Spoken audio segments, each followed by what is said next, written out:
un bonheur, un plaisir de savoir que vous êtes scotché en ce moment en train de nous regarder à travers vos téléphones, à travers vos écrans, télévision, peut-être sur YouTube, Facebook, sur tous les réseaux sociaux. En tout cas, nous sommes présents. C'est un bonheur, comme je disais tout à l'heure, de savoir que vous êtes nombreux à suivre ce nouveau numéro de BB1. Cette émission qui vous donne l'occasion de découvrir beaucoup, de savoir, d'apprendre, de partager, mais surtout de comprendre beaucoup de choses que vous ne savez peut-être pas. Aujourd'hui, comme d'habitude sur ce plateau, j'ai des invités, une co-présentatrice et un magnifique public. Donc, je vais pouvoir demander à tout le monde sur ce plateau de pouvoir applaudir, mais pour sa présence. Est-ce qu'on peut acclamer un peu plus fort? Et donc, vous comprenez que c'est la jeunesse, vous comprenez que c'est l'énergie, vous comprenez que c'est l'innovation en termes d'idées, en termes de vision, en termes de façon de faire. Aujourd'hui, nous allons découvrir beaucoup ce plateau, mais place à la présentation de celle qui co-anime avec moi, Amina Chou, comme on l'appelle. Moi, c'est Yakobondi. Yakobondi la Makassi, bonsoir Yoshi, ça va très bien. On l'applaudit quand même, non? Alors, ça va? Ouais, très très bien. 31. Oui, hein, toujours, comme d'habitude. Alors aujourd'hui, sur ce plateau, nous avons deux invités pour l'instant. Bien sûr, nous ne sommes jamais seuls. BB1, la femme par excellence. Je vais commencer par la femme.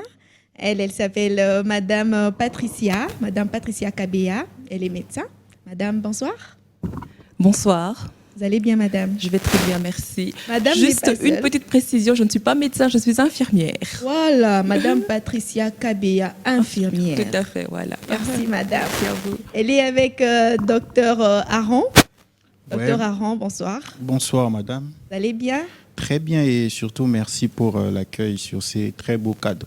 Merci beaucoup, docteur Aron Kazadi. Alors, Kabea, où est toi?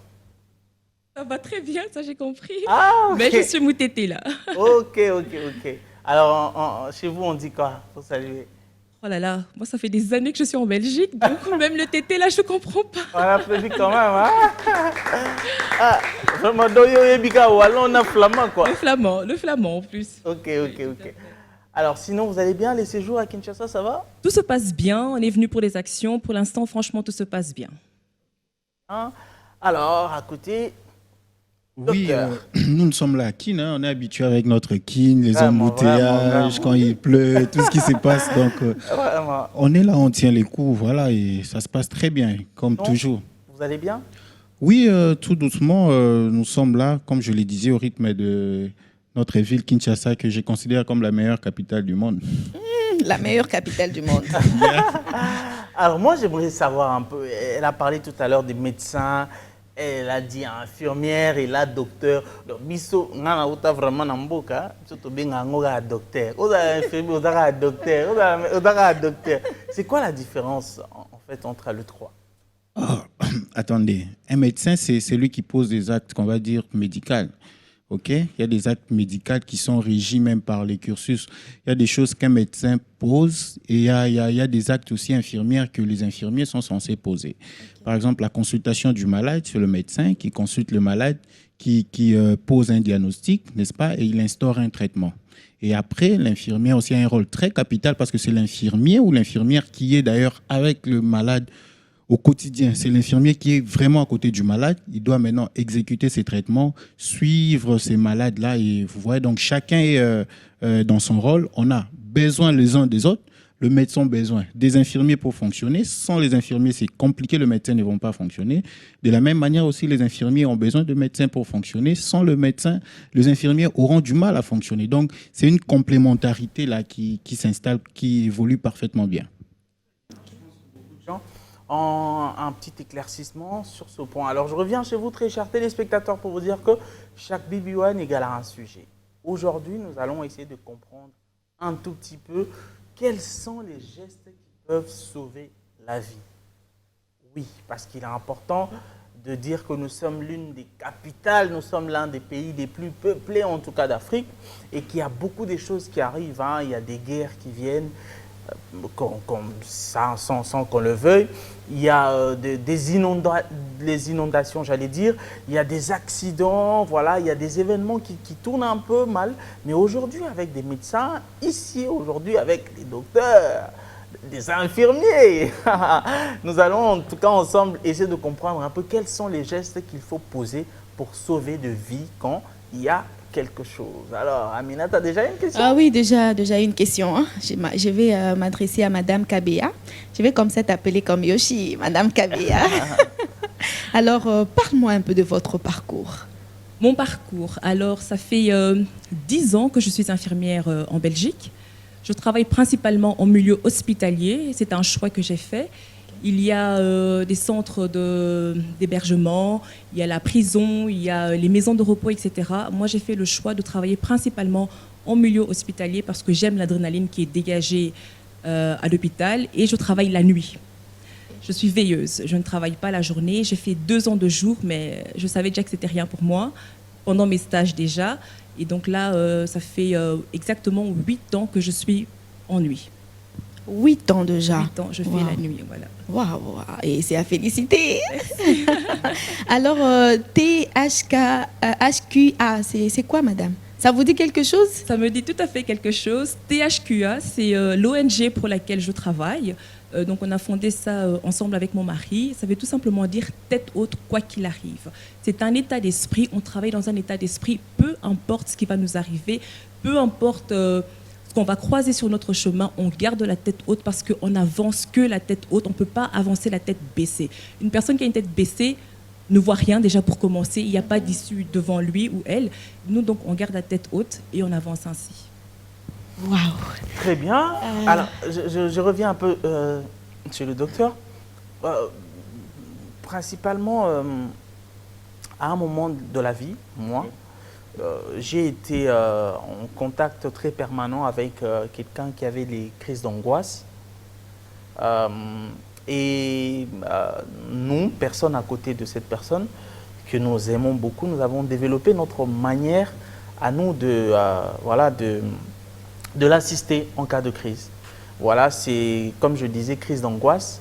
Un très fort énervement, elle peut faire une crise. Voilà, une très forte douleur de maux de tête. Donc, ce sont des petites choses, mais vraiment, qui arrivaient qu'elle fasse la crise, qui ne l'a jamais emportée parce qu'elle va très, très bien. Alors, j'aimerais savoir pour des gens, hein, on va commencer par là, qui, comme moi, ont des enfants, des parents, des personnes qui ont, je précise bien, des crises d'angoisse. C'est quoi les premiers gestes qui sauvent? Ça sera la même question que vous allez peut-être vous compléter.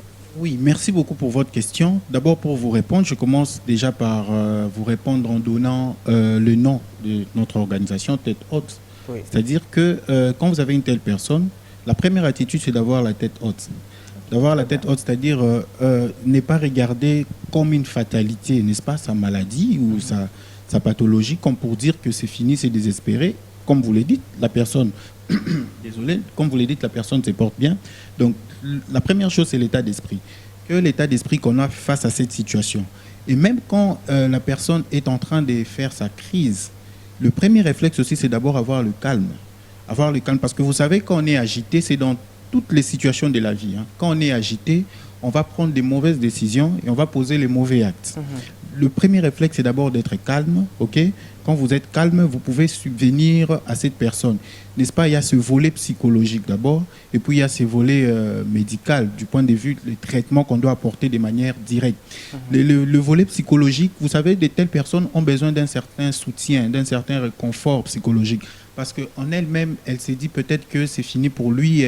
Elle a l'impression qu'elle n'est pas comme tout le monde. Vous voyez, elle a l'impression qu'elle est victime de quelque chose. Elle peut développer des sentiments, des délires de persécution, qu'on appelle des délires de persécution. Et elle s'est dit comme quoi elle est fautive de quelque chose. Et voilà pourquoi tout ce malheur-là l'arrive. Donc je pense que pour cette catégorie précise des choses, notamment les affections psychiques, psychiatrique, c'est d'abord l'état d'esprit qui compte. Okay. Il faut d'abord un état d'esprit assez fort, comme nous on parle de tête haute, quoi qu'il arrive, n'est-ce pas? Il faut qu'il garde la tête haute et même son entourage, il faut être fort pour l'apporter un soutien psychologique. Et après, s'il y a des crises, n'est-ce pas, il y a des actes médicaux qui peuvent être posés, surtout en milieu hospitalier. Donc, quand on cohabite avec une personne pareille, il faut savoir améliorer, n'est-ce pas, sa capacité à revenir à cette personne de manière assez courageuse, n'est-ce pas, pour l'apporter un réconfort psychologique. Ils en ont énormément besoin. Okay. Quand ils voient cette différence entre eux et les communs des mortels, ils se disent victimes de quelque chose. Vous êtes bien, pourquoi il n'est pas comme vous? Pourquoi c'est seulement lui? Donc, il y a un tas de questions qui passent dans son esprit que nous, on ne sait pas comprendre, qu'on ne sait pas entendre.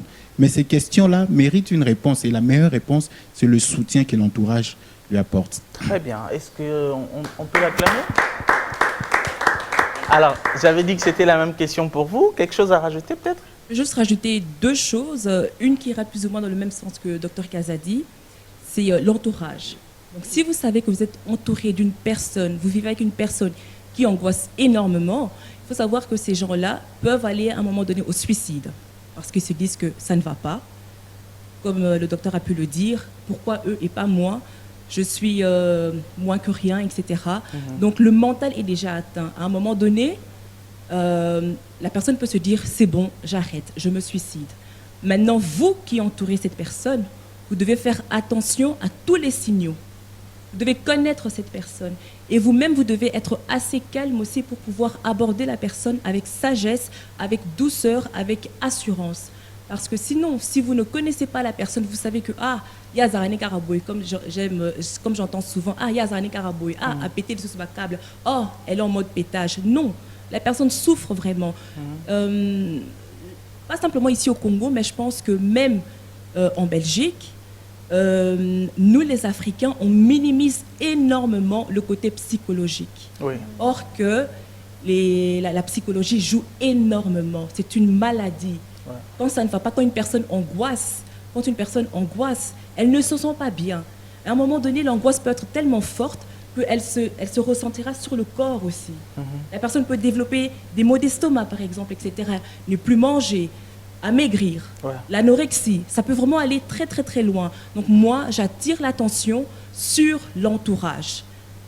L'entourage doit être présent pour la personne, reconnaître quand ça ne va pas, et puis à un moment donné, quand l'entourage ne sait plus prendre soin, ou alors c'est trop pour l'entourage, faites appel à un professionnel de la santé, notamment un psychologue ou un psychiatre. Ici au Congo, là je poserai plutôt la question à Dr Kazadi, est-ce qu'il y a des psychiatres ou des psychologues ici au Congo?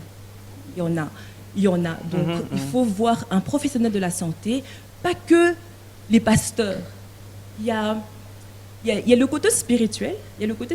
C'est bien. Je prie également, je suis chrétienne, mais il n'y a pas que ça. Si Dieu a donné l'intelligence aux médecins, aux psychiatres, aux psychologues, etc., c'est pour quelque chose. Alors il faut utiliser cette intelligence que Dieu a mis en cette personne. Très bien, une question? Oui, j'avais une question. Alors, si on se retrouve devant un cas où un homme a perdu connaissance, vous pensez vraiment que la personne qui est à ses côtés pourra se calmer pour passer par le protocole des gestes qui sauvent? Alors, avant de répondre, nous allons recevoir notre troisième invité qui va faire son entrée. Ça sera sous vos acclamations, s'il vous plaît, pendant qu'elle entre. Comme ça, elle nous rejoint sur ce débat. On l'acclame très fort. Entrez. Bonsoir et bienvenue, madame. Bonsoir, merci. Excusez-moi du retard, mais je viens de la province et j'ai fait 5 heures dans les embouteillages. Oh là là, on comprend. Est-ce qu'on l'acclame encore Alors, la première des choses qui me tique, c'est que vous êtes très bien coiffée. Hein? Oui, et ça vous va, vous êtes très jolie. Africaine, hein? Retour à l'authenticité. Je pensais que vous alliez encore acclamer. Hein? Alors, madame Unda Mukendi, bonsoir. Vous allez bien? Très bien. Infirmière. Un micro? Oui, depuis 30 ans.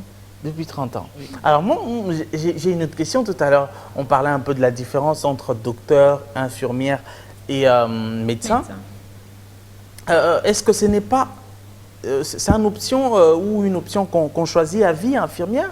C'est pas en étant infirmière, après on peut devenir médecin et puis docteur? Je ne sais pas. Ce sont des métiers tout à fait différents. Ok. Le cursus est différent. On travaille tous autour d'un patient, mais chacun dans ses compétences. Ok. Très bien. Alors, on va revenir sur la question de Aminata. Je me disais que si je me retrouvais devant une personne qui a perdu connaissance, je suis avec un proche, il a perdu connaissance, pensez-vous vraiment que je veux vraiment me calmer pour suivre le protocole des gestes qui sauvent? Alors, moi je dis toujours, ça c'est valable en Belgique. Quand on est une drama queen, on exagère, on est dans l'émotion, etc. Oh, maman Akoufi, tu vois une personne allongée par terre directement, c'est oh, Akoufi, Akoufi, Akoufi. Vaut mieux appeler directement le 112. Maintenant, au Congo ici, le 112 c'est le numéro d'urgence générale pour toute l'Europe.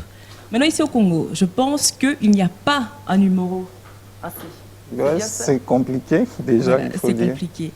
Donc, ici au Congo, vous allez vraiment devoir vous prendre vous-même en charge. Donc, au côté ici esprit, comme les Quinois disent, tu te maîtrises, tu avances vers la personne que tu vois allongée par terre, tu l'appelles monsieur, madame, pas de réponse, quoi que ce soit. Alors là, on va appliquer le VES. Ça, c'est dans les secourismes.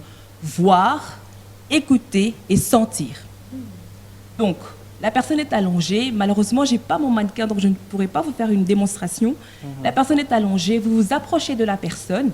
Vous allez voir. Donc, vous mettez d'abord votre main sur sa tête, l'autre main sur l'abdomen, et alors vous regardez dans la direction de l'abdomen. D'accord? Vous vous mettez plus ou moins au niveau de la tête. Vous regardez dans la direction de l'abdomen. Entre-temps, vous comptez jusqu'à 10. Vous avez votre joue contre la zone buccale. Vous allez sentir si la personne respire ou pas. Et entre-temps, vous allez sentir avec l'autre main aussi si l'abdomen bouge un petit peu ou pas. Si la personne respire, elle est inconsciente, mais elle respire toujours, vous la mettez en PLS, en position latérale de sécurité. Quand vous mettez cette personne comme ça, les voies respiratoires sont dégagées. Et c'est quoi cette position, justement? Parce que les non-médecins et... Voilà. PLS, donc j'ai bien dit, position latérale de sécurité. Okay. Si parmi le public, quelqu'un qui est en pantalon ou en short veut venir s'allonger par terre ici, je veux bien faire la démonstration. Une personne qui est... si la régie me permet, Samuel, vous tu nous permettez. aides? Oui. Alors, tu nous Quelqu'un qui est en aides? pantalon, c'est mieux. Une personne qui est en pantalon, c'est mieux. Viens. Comme Ok, ça. on l'acclame quand même. On va Voilà, on va improviser. Donc, moi, j'arrive. Vous pouvez fermer les yeux. Faites comme si vous êtes vraiment inconsciente. J'arrive. Je vois la personne qui est allongée par terre. Je ne sais pas qu'est-ce qui se passe. Je ne sais pas si elle respire ou pas. J'en ai aucune idée. Donc, moi, j'arrive. La première chose, avant toute chose, je commence d'abord par la sécurité. Ma propre sécurité d'abord, parce que ça ne sert à rien que j'aille sauver cette personne et que moi, après, je me retrouve dans des problèmes.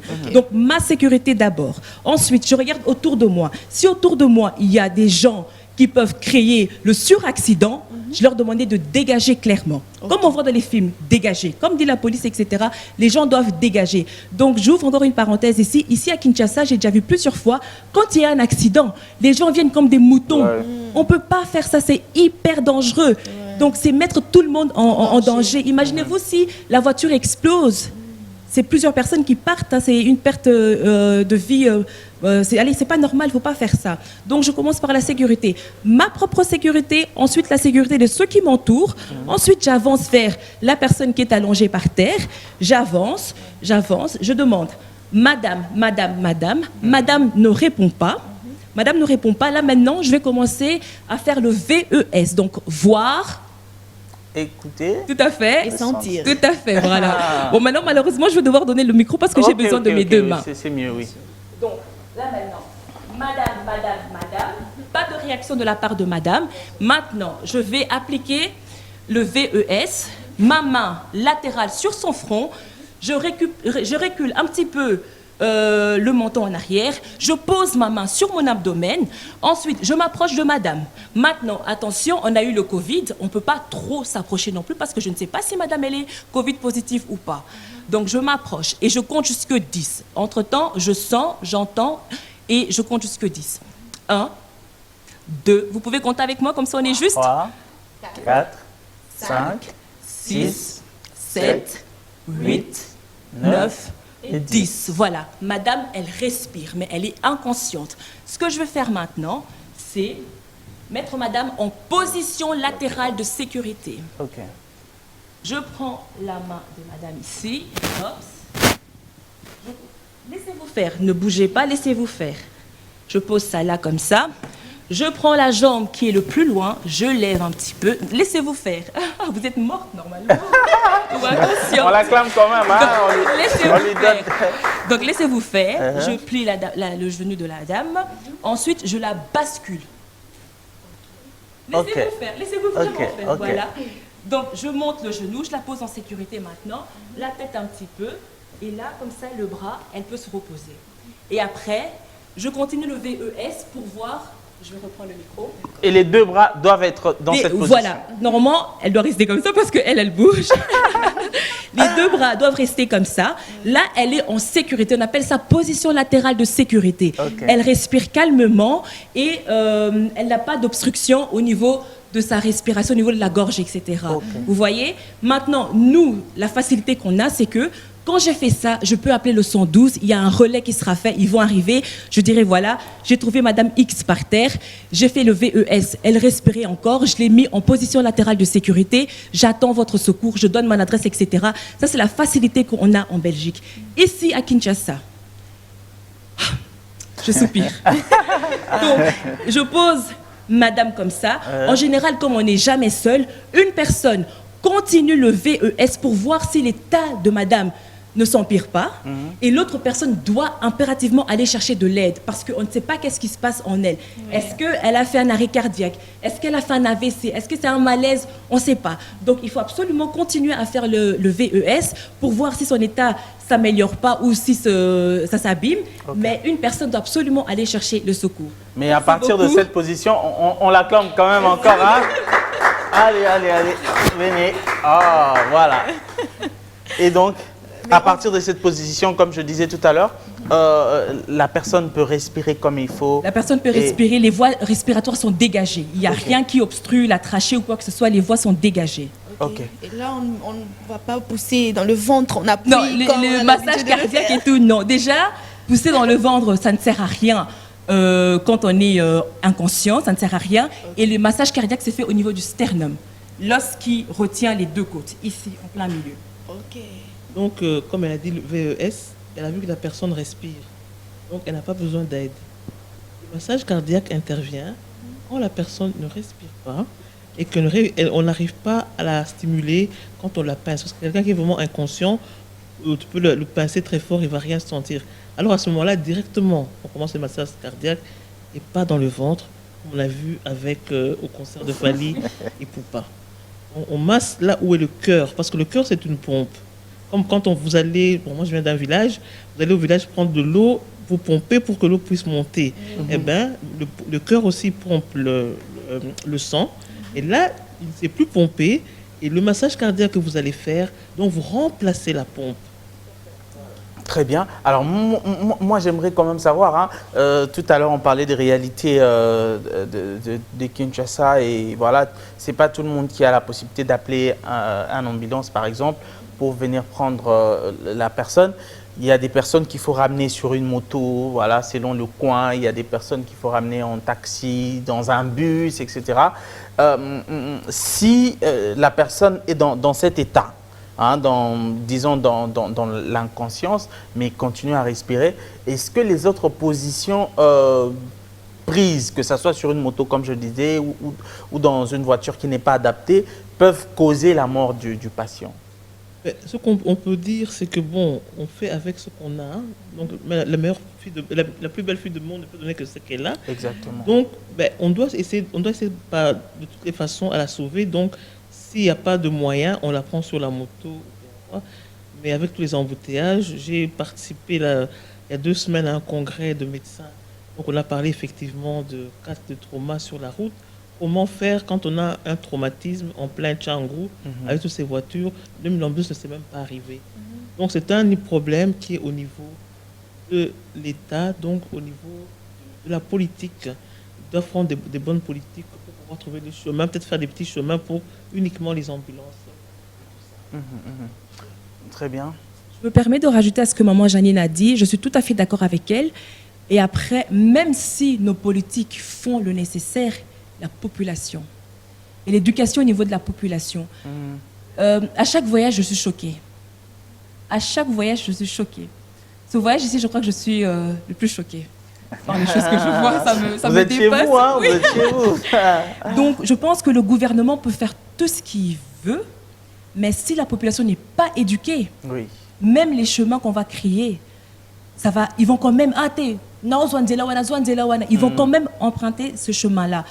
Par exemple, en Allemagne, si je ne me trompe pas, quand l'ambulance arrive, maintenant ils doivent tous dégager vers l'extérieur. Par exemple, sur l'autoroute, peu importe le chemin, ils doivent tous dégager vers l'extérieur. Laisser la route principale à l'ambulance pour aller le plus vite possible, pour ne pas se ramasser les arbres, etc., qui sont sur le côté. Oui. La Belgique a commencé à faire la même chose. Donc, dès que l'ambulance arrive, on doit tous dégager vers la gauche et vers la droite et la gauche. Maintenant, ici à Kinshasa, nous, on nous a appris ça, c'est inscrit dans la loi. On sait que si on ne le fait pas, il y a une amende qui va suivre. Et si on est récidive, la prison peut s'en suivre parce qu'on met l'ambulance en retard. Mais ici, le gouvernement va faire tout ce qu'il faut, créer les chemins, etc. Mais si la population n'est pas éduquée, si dès la 3e maternelle, on n'apprend pas qu'il faut dégager quand on entend l'ambulance passer, ça ne va rien faire. Donc il faut, je rajoute à ce que maman Janine a dit, il faut l'éducation de la part. Donc il faut que le peuple soit éduqué en fait. Très bien. Alors, je vais rester un peu chez vous pour savoir, avec votre ASBL, est-ce que avez-vous pensé, par exemple, à initier une série de formations à des personnes, essayer de créer un club des sauveurs, s'il faut le dire, ou encore développer que ça soit qu'on arrive à relayer ça le plus possible et le plus souvent pour que la population puisse apprendre. Parce qu'on accroît tous les jours. Il y a beaucoup de naissances. Ouais, tout à fait. Donc 2023, on commence le THQA RCP Tour. Ah, les abréviations, vous les aimez. On l'acclame quand même. C'est la 20e abréviation depuis le début de l'émission. Donc pour 2023, on commence le THQA RCP Tour. RCP qui veut tout simplement dire ressuscitation cardio-pulmonaire. Okay. Et les gestes qui sauvent. Donc là, vraiment, on est en pleine préparation. D'ailleurs, c'est parmi les rendez-vous que j'ai énormément ici à Kinshasa. On veut atteindre tout le monde. On veut passer à la télé. J'ai eu à parler avec vous en privé. Je vous explique un petit peu ce que je voulais atteindre. On veut passer à la TV. On veut passer au journal. On veut passer à n'importe quelle émission. On veut apprendre à la population les gestes qui sauvent. Et ici au Congo, c'est encore plus nécessaire qu'en Belgique, parce qu'en Belgique, quand ça ne va pas, t'appelles le 112, tu es tranquille. Même si tu habites à Bruxelles, qui a plein d'embouteillages, peu importe la commune que tu vis, en 7, maximum 13 minutes, l'ambulance arrive. Oui, voilà. Ici en Belgique, ici au Congo, je n'ose pas imaginer. Moi, quand j'arrive ici, je prie Dieu que je n'ai pas d'accident, qu'il ne m'arrive rien. Je prie vraiment Dieu, j'intercède, je dis Seigneur, épargne-moi de toute forme d'accident, etc. Parce que j'imagine, je suis dans le milieu, j'imagine s'il m'arrive un truc, le temps que l'ambulance arrive. Très je bien. ne veux pas ça. Docteur, moi, je voulais savoir un peu. Non, il a son micro, ne vous inquiétez pas. Ce qu'elle dit, c'est très, très important. Absolument. Moi, je suis un vrai Chinois. Un vrai Chinois, tu as Oui. dit? Les Chinois, en fait, si vous ne savez pas, ce sont les fanatiques de DJ Arafat. Voilà, comme ceux de Fali se sont appelés les Warriors. Okay. Moi, je suis un vrai Chinois. Okay. Alors, nous avons perdu notre star, méga star africaine, qui a fait un accident, mais qui est resté couché pendant 2 heures du temps sans que l'ambulance n'arrive. Ces problèmes en Afrique, les réalités, est-ce qu'on arrive vraiment à le prendre au sérieux quand vous regardez? Parce que je pense que c'est au niveau du gouvernement. Hein. Voilà, 500 jeeps pour les députés quand même. C'est des palissades, mais on n'a peut-être pas des défibrillateurs, vous savez. C'est vrai, les responsabilités sont partagées. Il y a le gouvernement qui a sa part, il y a la population également qui a sa part. Aujourd'hui, c'est un problème qui devient vraiment sérieux parce que les cas ne font qu'augmenter. Vous avez, maman a parlé récemment de l'événement du concert des Warriors, où on a vu des gens qui réanimaient, je ne sais pas quelle façon, je ne sais même pas si on doit appeler ça réanimation. Donc, en fait, c'est c'est encore une façon d'aggraver. Parce que le principe, c'est quoi? Vous voyez ce que Mme Patricia a démontré? C'est pour aboutir à un fait. Le fait, c'est quoi? Le fait, c'est que on craint beaucoup plus la mort, parce que la mort, en vrai, c'est lorsque le cerveau arrête de fonctionner. Alors, les cellules nerveuses fonctionnent absolument à l'aide de l'oxygène, n'est-ce pas, et du sucre, donc la glycémie. Alors, maintenant, qu'est-ce qui se passe? Quand une personne est dans cet état-là, il n'y a plus apport d'oxygène. La personne ne respire plus, et bien, il n'a plus d'oxygène. Et les cellules nerveuses ne savent pas vivre dans cet état qu'on appelle cet état d'hypoxie pendant longtemps. Donc, plus vous perdez le temps, plus vous l'étouffez davantage, ces cellules nerveuses vont mourir. Et très souvent, c'est irréversible. Alors, l'apport en oxygène, on l'a par la respiration. Et cet oxygène, c'est fixe au niveau de l'hémoglobine, qui est une protéine qu'on trouve au niveau du globule rouge, donc bref, au niveau du sang. Et par la circulation sanguine, n'est-ce pas, ça va alimenter, n'est-ce pas, les cellules nerveuses. Et maintenant, quand il y a arrêt cardiaque, c'est le cœur qui joue ces rôles-là. Le cœur, c'est une pompe, en fait, qui a une fonction aspirofoulante. C'est-à-dire ça aspire le sang et puis ça refoule pour une circulation. Continuez. Pour une irrigation générale, en fait. Okay. Maintenant, c'est le cœur qui ne pompe plus. Et donc, le sang ne sait plus arriver vers la cible. Et les cellules nerveuses sont très fragiles. Ils ne savent pas subsister pendant longtemps à cet état d'hypoxie. Alors, qu'est-ce qu'on fait? Le massage cardiaque qu'on fait, justement, c'est pour soutenir ce cœur, pour le permettre de pomper, de manière à ce que l'oxygène passe quand même au niveau du cerveau pour gagner du temps. Et pendant ces temps, dans les milieux développés, comme Mme Patricia l'a dit, on appelle le 112 et puis il y a un secours qui arrive. Mais chez nous, à Kinshasa, qu'est-ce qu'on fait? On vient, on s'attroupe, on sort notre téléphone, on commence à filmer. N'est-ce pas? On commence à filmer parce que ce sont des images qu'on va poster sur les réseaux sociaux, ainsi de suite. Et là, il faut une éducation d'abord de la population qui doit savoir, n'est-ce pas, qu'est-ce qu'il faut réellement faire dans pareille situation. C'est là même la motivation de notre organisation, notamment pour organiser ces différents ateliers, enfin d'informer les gens. Mais après, il faut aussi que l'État, n'est-ce pas, mette des moyens qu'il faut. Parce que quand vous n'allez pas demander à la population de trouver l'ambulance, vous n'avez pas demandé à la population d'avoir un numéro d'urgence. On ne l'a pas, on fait comment? Il y a d'autres accidents qu'on a parce que les moyens de transport, n'est-ce pas, fait défaut. Vous avez une personne qui est fracturée, c'est souvent le cas des traumatismes qu'on a ici, avec des accidents de moto, ainsi de suite. Une personne qui est fracturée, la manière dont on va le transporter, les conditions de transport, ça aggrave sa situation. Vous voyez, on ne sait pas que quand on est fracturé, il faut immobiliser, n'est-ce pas, le membre fracturé, on l'amène n'importe comment. Vous avez des fragments d'os peut-être à l'intérieur qui vont aller dans tous les sens, qui peuvent même rupturer un vaisseau et créer encore une hémorragie. Donc vous voyez que le problème peut être bénin, mais la manière dont on gère ces problèmes-là, ça rend encore le problème beaucoup plus vulnérable. Et donc, les responsabilités sont fortement partagées. Une éducation sérieuse de la population et que l'État s'y mette sérieusement pour savoir que là, ce sont des vies humaines. Les cas sont légion. Même notre star africaine, Papa Wemba, qui décédait de manière dramatique. Oui. On ne peut pas comprendre qu'un événement de cette envergure, pour dire que ce n'est pas seulement la République démocratique du Congo, un événement de cette envergure, une star comme ça qui tombe sur le podium, et personne n'est à même de poser le moindre geste qui peut sauver en attendant que l'ambulance arrive. Donc, c'est vraiment un problème sérieux et nous devrons le prendre vraiment à cœur. Très bien.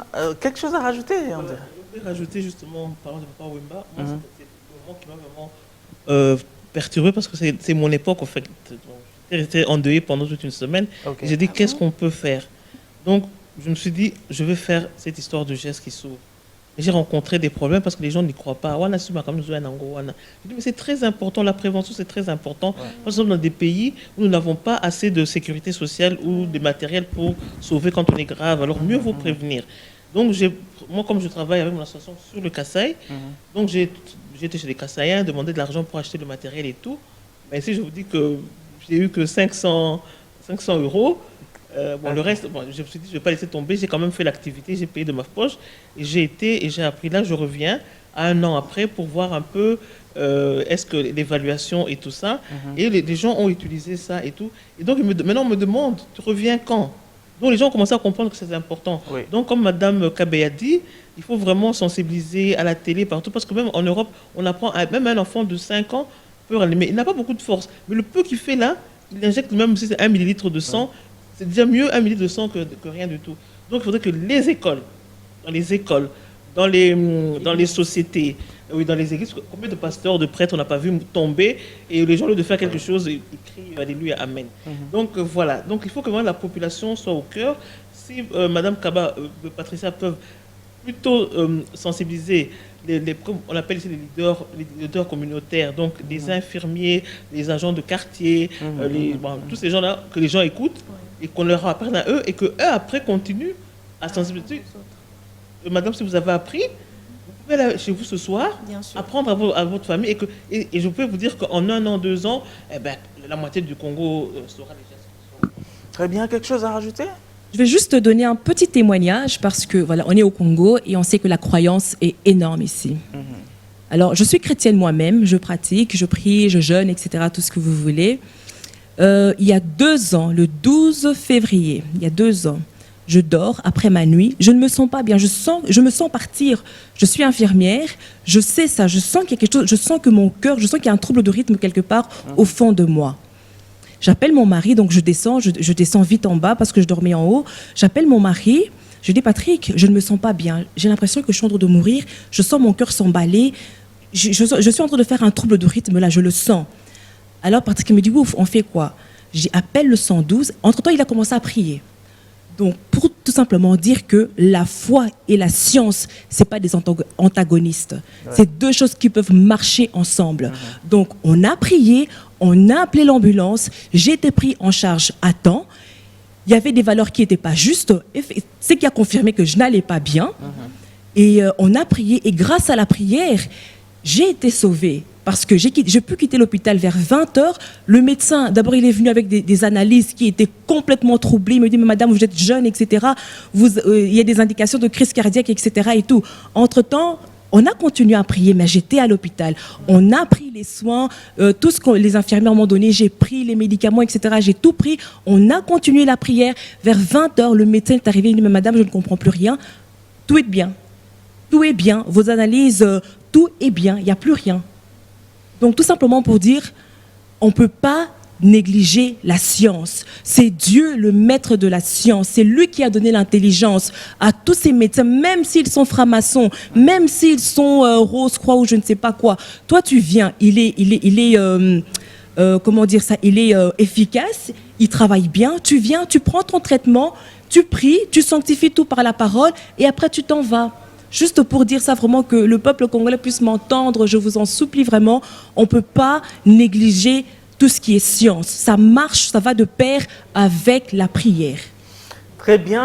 Alors malheureusement, nous sommes arrivés à la fin de ce numéro. Je pense qu'ils ont énormément appris à travers tout ce qui est sorti jusque-là. Alors j'aimerais rapidement que vous puissiez passer un message, je ne sais pas, au gouvernement, au peuple, en tout cas ce que vous avez sur les cœurs. On va commencer par madame. Voilà. Voilà, moi je vais passer un message au gouvernement, évidemment, au ministre de la Santé. Voilà, nous sommes là.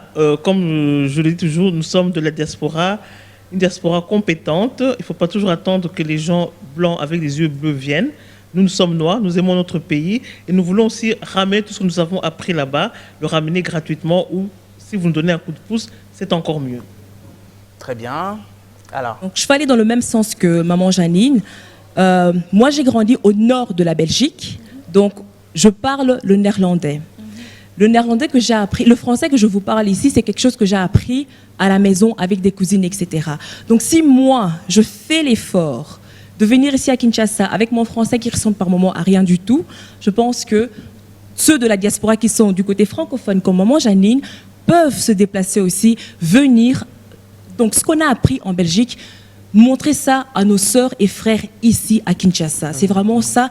Et puis le gouvernement, Papa Jean-Jacques, il a été médecin en Belgique.